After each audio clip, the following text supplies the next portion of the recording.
So Warren, if you are elected Mayor for Whangarei, I'd like to know what you will be doing for the disabled community in terms of our communication with you and in terms of follow through with council processes. There's a lot I'd like to do, okay, and I've watched you come through some of the submission processes, and there's 3 words that stick in my mind, 3 very powerful words: dialogue, dialogue, dialogue. And I haven't forgotten those words, because I see it in many aspects of council that there's not enough dialogue. I see where they build projects and it's not till afterwards they realise they've missed out the disabled parking. They realise they haven't made the doorways wide enough. They haven't put ramps in. And surely if they communicated better in the early stages before design and building, they would have the answers they need, and the ratepayers would be getting better value for their dollar by not having to alter something afterwards. Talk about it before. So along with the dialogue, would we be getting a commitment from you, if you were Mayor, that you would look at the practical processes that would bring that into play, so that we would actually see the processes within each of the departments ensuring that they, not just the consultation was in place, but that they actually looked at the environmental design aspects as part of each of those applications? There's some very interesting points there, because not privy to a lot of the information from council up to this stage, I'd like to look at some more aspects of it, but there must be some processes put in place, and I think the important thing is to listen to what the disability sector wants, and you have to work through this in stages. I'll only be 1 vote. When I'm elected as the Mayor, I'm only 1 vote, but it's up to me to build a team around me that also wants to listen to your needs. That's great. Happy with that? Happy with that. Good as gold. I can't make promises, because I'd like to keep it, but I want to make some changes, and I've watched. And as I say, I've seen you come along to the submission processes. You've been very dedicated. You've actually achieved a lot because of your determination. And it's very important that your community, people, the disability sector, has someone like you driving it for them. What we'd also like to see would be people in council with experience of our community. So one of the things that you recognise is that people never quite get disability unless they've experienced disability.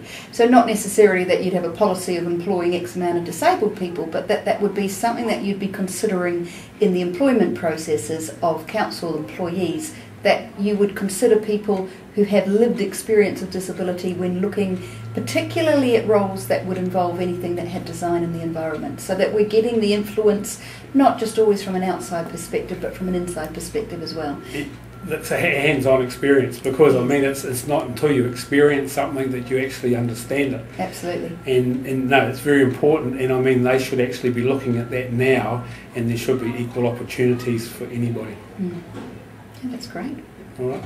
And I've been really impressed that, since the last election, you may have stood at that election and not been successful, but I have been impressed by the fact that for the remaining 3 years you haven't just sat there and thought, okay, I won't do anything in the community until the next election. You've chosen to spend those 3 years constantly staying on top of issues that were relevant to the community and which were affecting us.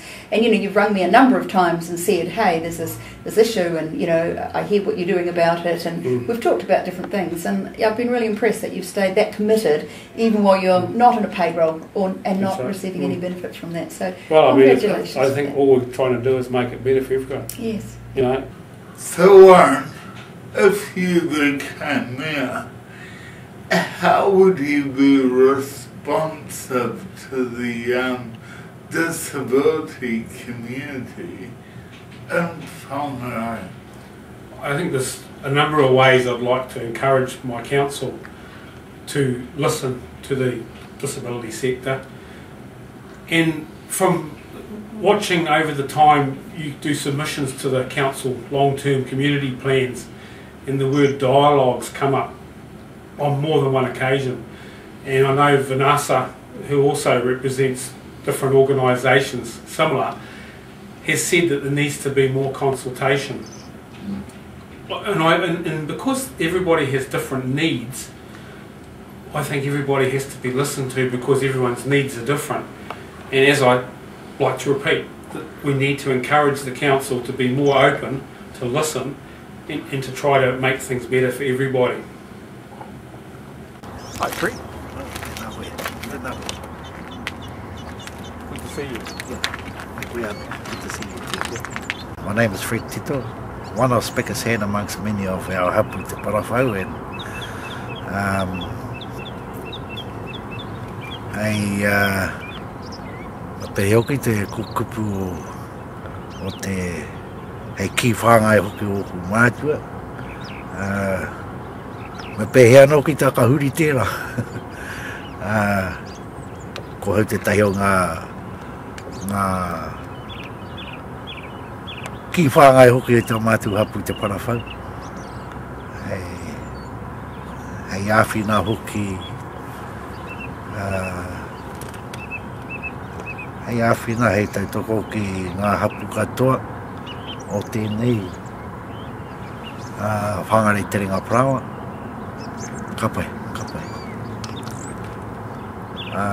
My name is Fred Tito, of one of many of Speaker's hand amongst many of our people of the Parawhau. I help and listen to what the needs are of our people and support many of the other local sub-tribes of Whangarei te ringa prawa. So I've got a few questions to ask you. Ko te pātai tuatahi, e aha tō mō heotanga maramatanga I pāna ki te treaty. Ko re kau te treaty, ko te treaty. What is your understanding of the treaty? Not the treaty, but your understanding of the treaty. My understanding of the treaty, I don't know a lot about it, to be honest, but when I'm elected to council and mayor, I know for one thing I'll be certainly ensuring that there are people in the right positions, Māori liaison, that are actually up with what's going on with the processes. I know there's been some very deep discussions at Waitangi recently, and I think it's very important that it goes through these processes. And as I say, I'd like to ensure to you that the people in council have the right people there to represent your people. Nā koe Warren mo tō hei akarongo ki tuku pātai, e pāna ki te tō moeotanga, tō maramatanga ki te treaty. Tēnā koe me o kupu nei e whakautu tēnā pātai. Thank you for answering that question about your understanding of the treaty. Really, thank you for the answer you have given. Ko te pātai tūrua, tāku, e aha o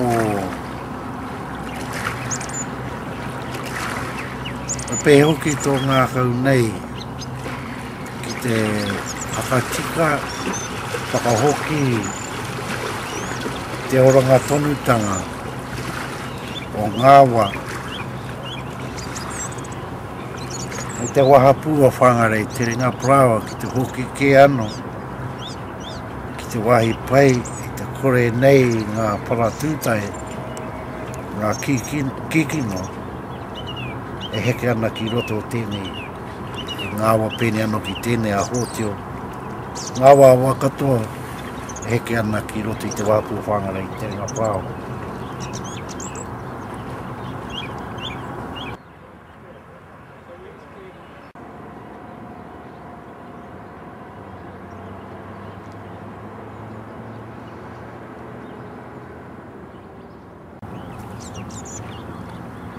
What other ways are you going to tackle the pollution that is falling into our rivers or going into our rivers from industry and of course the sewage problem? How are you going to make it so that it'll come alive again?